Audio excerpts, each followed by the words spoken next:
ఒక తల్లి తన ప్రాణాలు పోతున్నా కూడా తన కొడుకును మాత్రం చివరి శ్వాస దాకా వదలలేదు.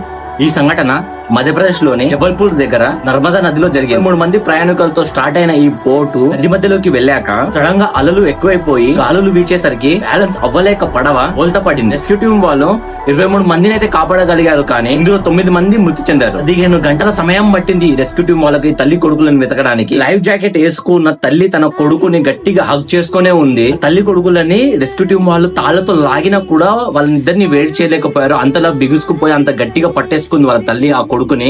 ఎక్కడ మునిగిపోకుండా ఉంటాడు అని చెప్పి కనీసం తన ప్రాణాలు పోయినా కూడా తన కొడుకు ప్రాణాలు కాపాడదాం అన్న ఆశతో అయినా సరే తనని గట్టిగా పట్టుకొని అట్లాగే ఉండిపోయింది. ఆ రెస్క్యూ టీం వాళ్ళు కూడా దాన్ని విడిపించలేకపోయారు. కానీ దురదృష్టవశాత్తు వాళ్ళ కొడుకు కూడా చనిపోవడం జరిగింది ఇదే సంఘటనలో.